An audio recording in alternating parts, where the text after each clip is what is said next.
the National Broadcasting Company and its affiliated stations present The Pacific Story.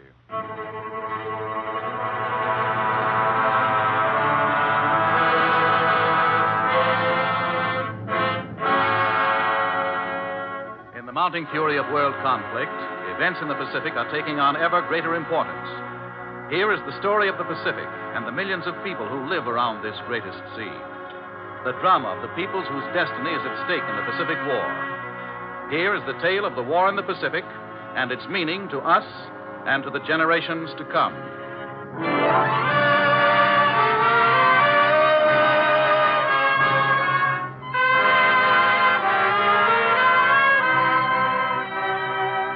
Tonight's Pacific Story comes to you as another public service with drama of the past and present and a special message from Colonel Frank Kurtz, famed pilot of the bomber the Swoose, and his famed wife, Margot Kurtz.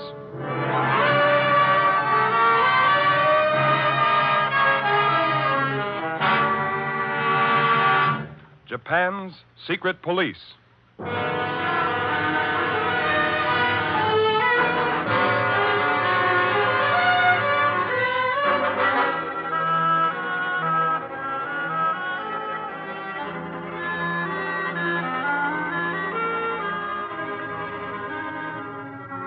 High and low shall be of one mind, and social order shall thereby be perfectly maintained.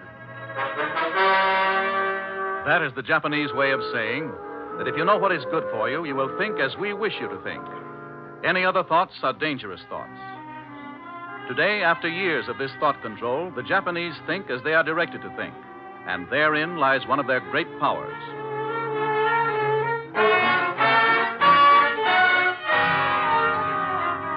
The United States would not permit us to emigrate. The United States tried to keep us from getting raw materials. The United States has tried for years to ruin Japan economically. These are some of the directed Japanese thoughts.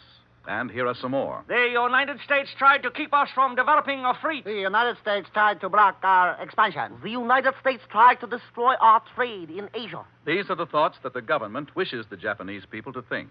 All other thinking is suppressed. And the suppression of dangerous thoughts is the special job of the police. I am a descendant of the samurai. That is what many a tough Japanese police officer would say if he would talk. That's one police officer that you cannot buy off. That's what foreigners who know the Japanese police officers well would say. They're not only tough themselves. They come from a long line of toughs. For centuries, that cops people have been using spies and informers to get information. And when they can't get it that way, they use torture. That's what observers would tell you. The Japanese police are very efficient. I must inspect your house, please. The police regularly inspect every part of the house. Then they ask questions. The names of all who live in this house, please. What do these people in your household do for a living? What is each one interested in at this time? Have you had any guests since my last visit? What are their names? Has anyone in this house been away overnight since my last visit? The periods of inspection and questioning are routine. And supporting the police is a complicated spy system. And supplementing them both are secret societies. For more than half a century, secret societies have played an important role in controlling the thoughts of the Japanese. We must build nationalism. This was Toyama, the powerful head of the Black Dragon Society. Toyama, as far back as 1892, had his own way of building nationalism. We could see that your candidates are elected, Mr. Matsukata. Mm-hmm. And what would you ask in return, Mr. Toyama? Two things. After we have secured the election, we should expect the government to adopt a strong foreign policy. Yes? And to appropriate more money for the Army and Navy. That could be managed if we were secured in office. But how could your organization make sure of the election? Your cabinet would listen to reason, would it not, Mr. Matsukata? Unquestionably, Mr. Toyama. Mr. Toyama had a technique for election day. I don't dare go near the polls. Look at those ruffians. Oh, you know why they have started that fight? The ones they are beating did nothing. The ruffians are going to make sure that the vote goes as they wish. Look out. They are coming over here now. Oh, here come the police. Here come the police. All right, you two. Come along over here. We did nothing. We only came here to vote. Right over this way, both of you. Why are you attacking us? We did not. Oh, those were the ones who started the fight. Those ruffians. Never mind them. Get over here, quickly. Under Toyama's agreement with the cabinet, the police were used to see that the election went the right way. The ruffians in civilian clothes who stirred up the fights were not molested. Those who came to vote found themselves in the hands of the police. Many innocent Japanese were killed, many wounded. Matsukata's candidates were elected. It was the bloodiest election in Japanese history, and it marked an epoch, a way of doing things in Japanese affairs.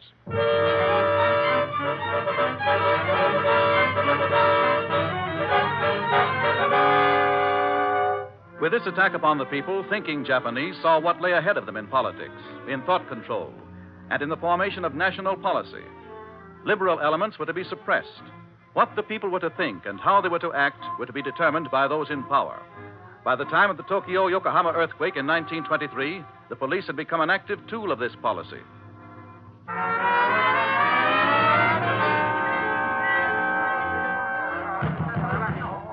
Open up! Open up! Open up! Open the door!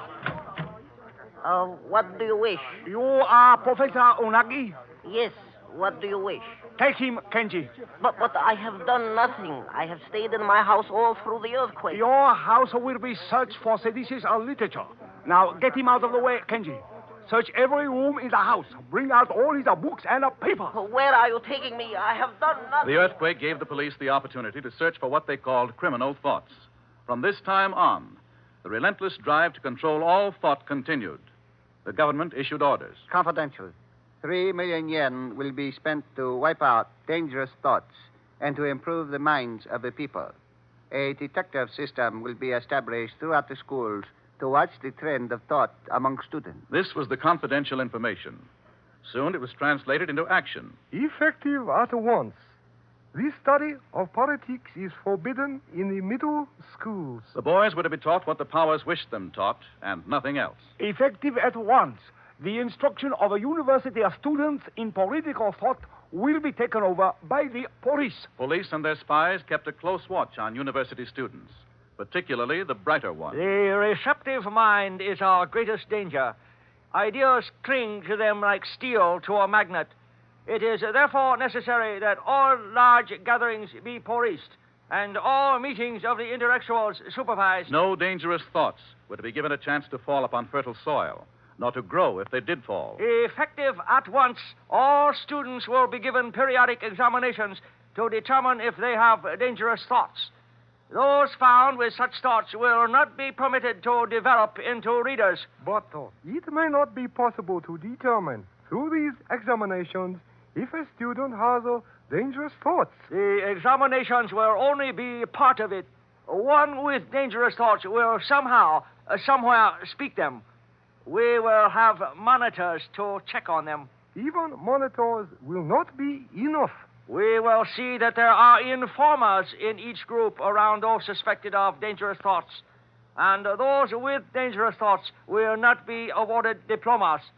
And without a diploma, the individual will be unable to win promotion. The year after the great earthquake, the Japanese made capital of another event, the adoption in the United States of the immigration law against Orientals.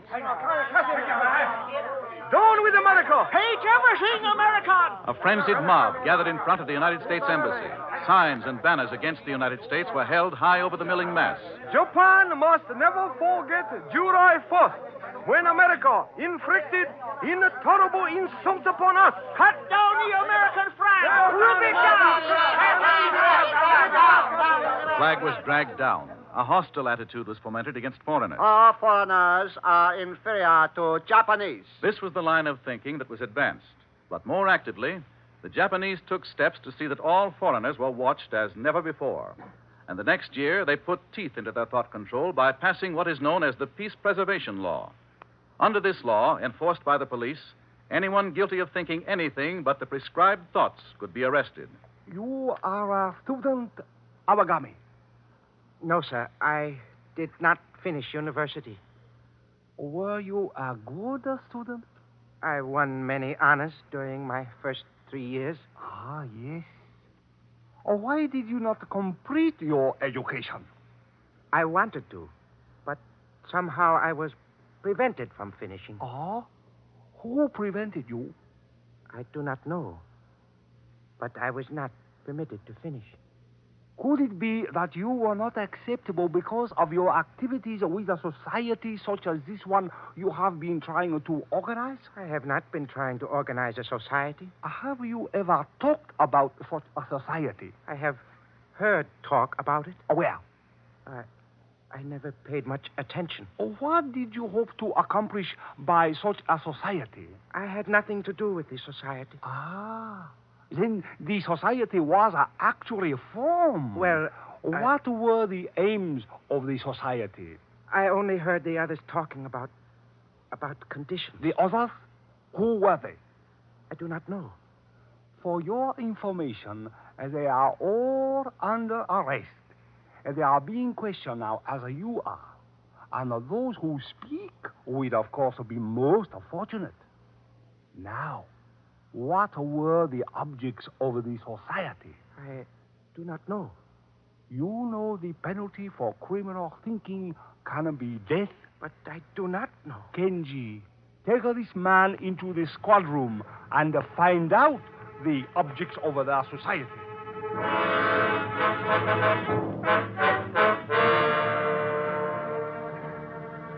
Those suspected of dangerous thoughts were swept up wholesale. Thousands were caught in the dragnet, so many thousands that wholesale trials were suggested in order to save time and mete out proper justice. The police and their spies were everywhere. What the people must think had been made clear. Those who dared to think otherwise stood out like sore thumbs. And 60,000 of these were rounded up in the 3 years from 1933 to 1936.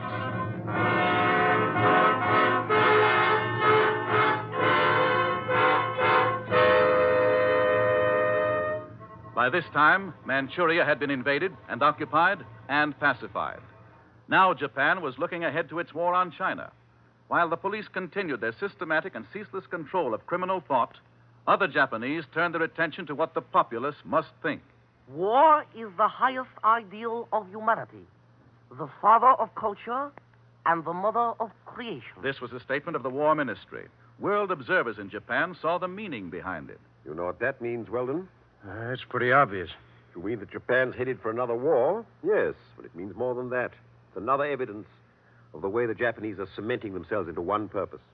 What's important is that the rest of the world realize how desperately dangerous Japan is. I know something about that, Ames.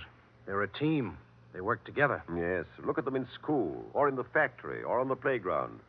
The individual is nothing. The team is what counts. What it really amounts to is that every Japanese is being taught to work with every other Japanese for the emperor. Yes, and those who dare to think or act as individuals will be rubbed out.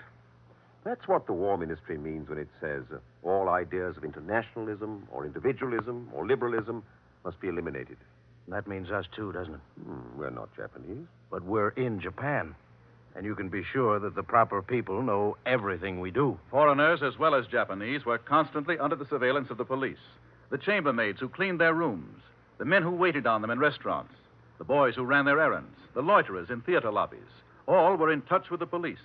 In some cases, there was a go-between. Yes, this is the Fujiyama Employment Service. How can I serve you? Your people are all trained? Yes, sir, and all experienced. I will need a room boy. The room boy? Yes, sir. I shall have him at the police station for instructions within the hour. In addition, I shall need 3 men, but none of these must know the other. 3 men? Yes, sir. I can take care of that, too. The boy was assigned to a hotel where the foreigners lived. The first man was assigned to watch the boy. The second man was assigned to watch the first man. And the third man was assigned to keep an eye on all 3. Soon they showed results. Excuse me. You are Mr. Harrison Ames? Yes? You will accompany me, please, to the police station. Police station? What for? The inspector wishes to speak with you. Just a routine matter, Mr. Ames. Oh, of course, but unfortunately I have an appointment in a few minutes. Suppose I drop in tomorrow, say about noon. I am afraid that will not be possible, Mr. Ames. I say this is very awkward. I have an appointment with Ross Weldon, the American correspondent. You will come this way, please.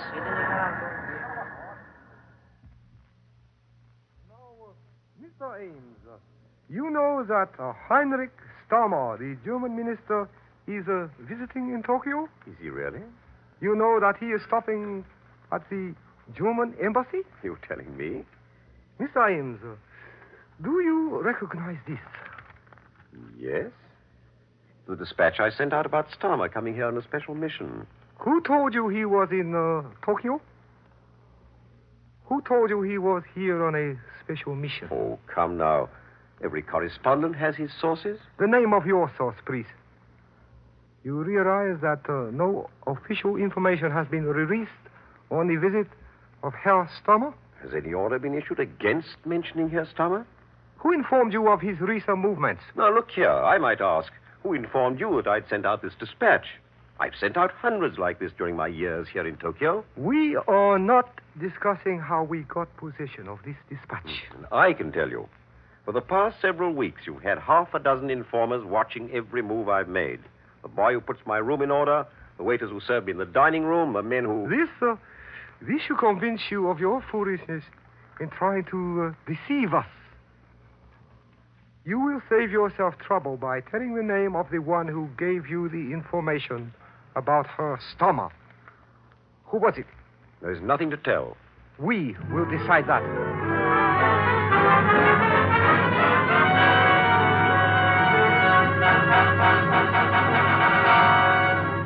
Who was it? Who was it? Who was it? Who was it?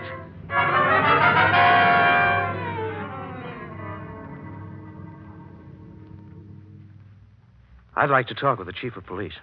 Your name and credentials, please. Yes, right here. Weldon's the name. Yes. What is the nature of your business with the chief of police? About Harrison Ames. Unfortunately, the chief of police is not available. Uh-huh. Okay, then let me talk with Ames. Ames, who is he?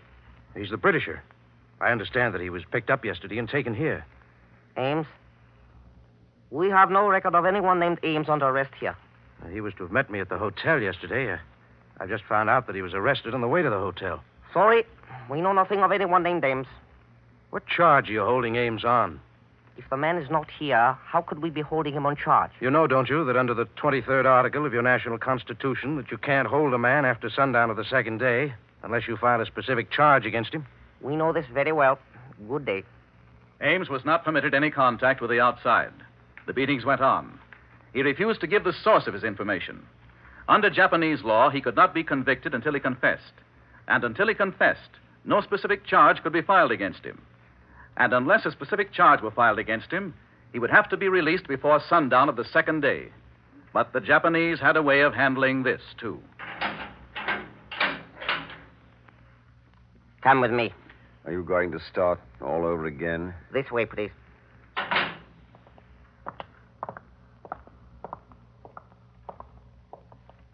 Where are you taking me? Out the back door.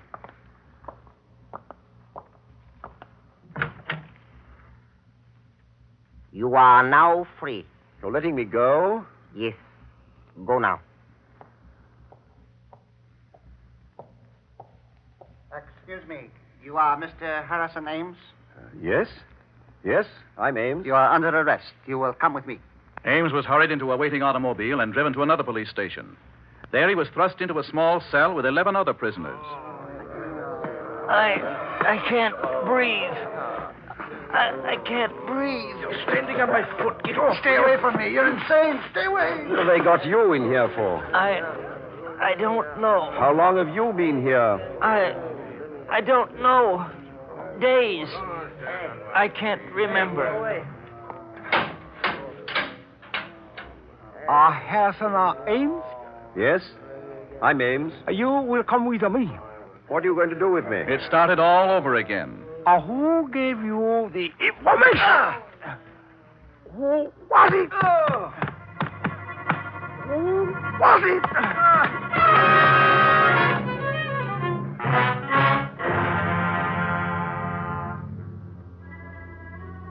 Before sundown of the second day, Ames was again released, again arrested, taken to a different police station, and put through the same routine.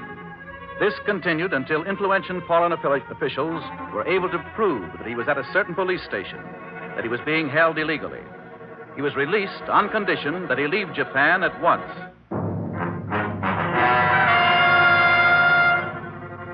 As indirect representatives of the Divine Emperor, the police can do no wrong. And as they control dangerous thoughts, they also promote what the Japanese leaders call spiritual power. The spirit of the Japanese race is invincible. Because we have this spiritual power, we will always win. The police see that this line of thinking, evolved by the leaders, is conveyed to the masses. They see that the masses are saturated with it. So well has this been done that today the average Japanese mirrors this thought. The United States is responsible for the war. Supporting this line of thinking are many reasons, all cleverly woven together. Did not the United States try for years to destroy Japan without going to war? And then, on November 26, 1941, give us an ultimatum? The average Japanese was surprised and shocked to learn about Pearl Harbor. But soon he was provided a justification for this, too. Japan's honor was at stake. We had no other recourse but to strike the enemy. It was for the good of the world. By the time of Pearl Harbor, the average Japanese had been conditioned to the demands of war. When his sons went, the police again played an important part. When will your sons leave? Both of them will leave tomorrow. Perhaps they will earn the honor, as heroes killed in battle, to have their ashes perpetrated forever in the Yasukuni Shrine. If they must die, we pray that they will earn this honor. There is one factor, a new development. About my sons? Yes. Modern battle is more violent than ever before. It is sometimes not possible to bring back the bodies so that the ashes may be preserved. We understand. To be certain that you have something that might be enshrined at Yasukuni, we advise you to take locks of hair and pieces of fingernails from your sons before they leave tomorrow. The police and their spies and informers are the active force that control the thought of the Japanese. But far more dangerous are the leaders whose policies the police enforce. Why should we worry about our numerical inferiority in manpower? The spirit of our men will pierce through even steel and rock. Japan's leaders for generations have worked to eliminate individualism, to promote collective action, to regiment their own 100 million people so that they move as one overwhelming force. Today, the Japanese stand together with a formidable, indomitable spirit. In the present leaders of Japan, world observers see the gravest threat to any possible peace. Right now, the powerful leaders are preparing the Japanese people for a spiritual victory, which will convince them that they have not lost the war. Unless these leaders are effectively dealt with, they will be the spearhead who will keep alive the spirit of aggression and will eventually make another, more vigorous bid for world domination.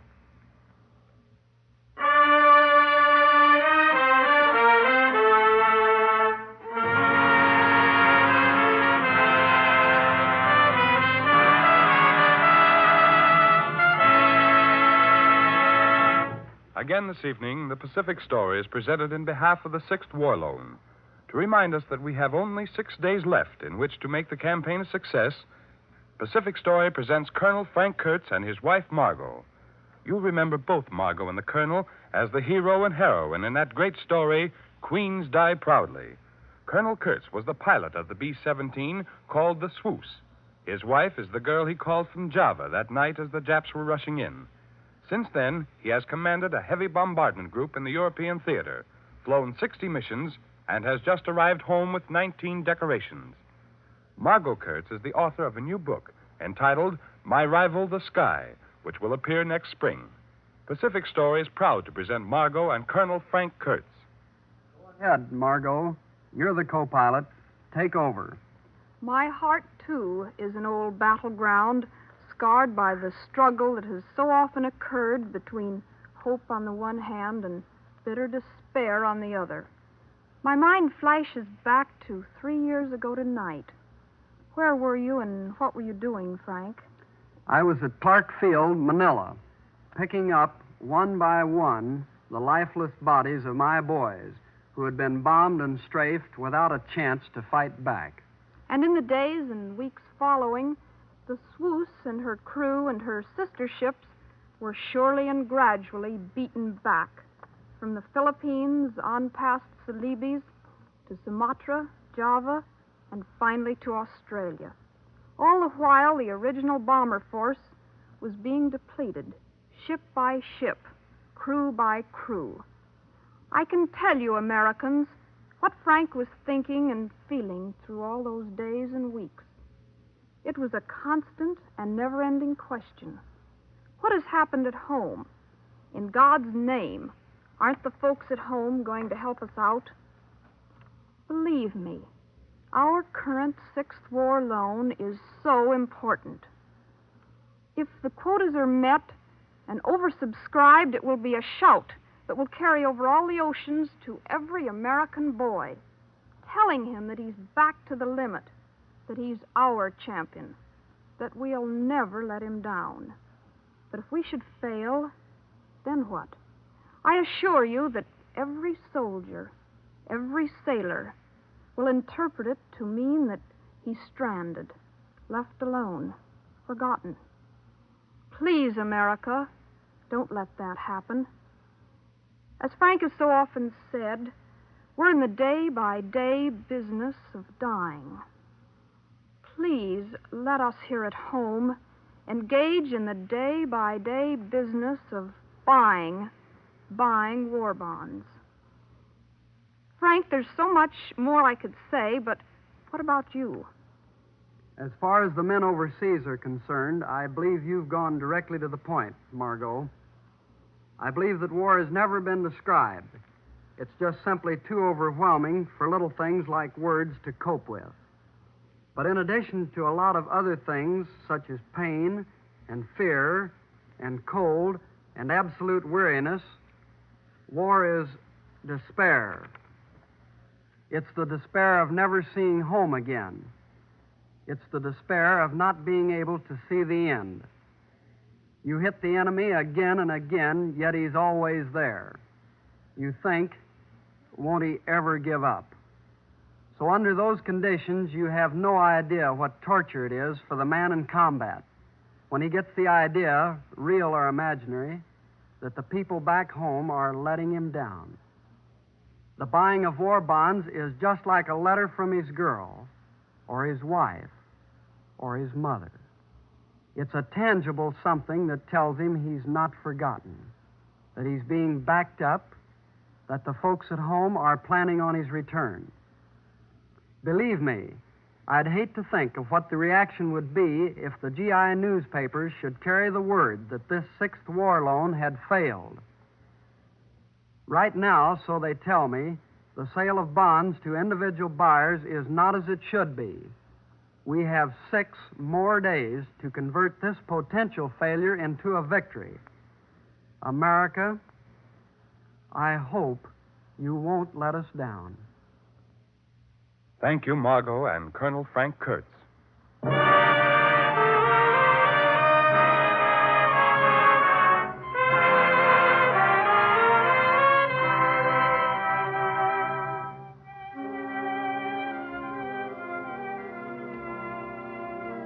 You have been listening to The Pacific Story, presented by the National Broadcasting Company and its affiliated independent stations as a public service to clarify events in the Pacific and to make understandable the cross-currents of life in the Pacific Basin.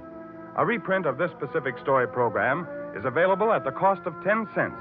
Send 10 cents in stamps or coin to University of California Press, Berkeley, California. To repeat, a reprint of this Pacific Story program is available at the cost of 10 cents. Send 10 cents in stamps or coin to University of California Press, Berkeley, California.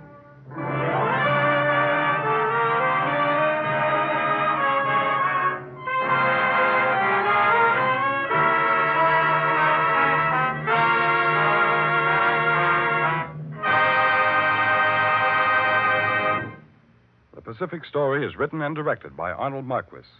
The original musical score was composed and conducted by Thomas Peluso. Your narrator, Gayne Whitman. This program came to you from Hollywood. This is the National Broadcasting Company.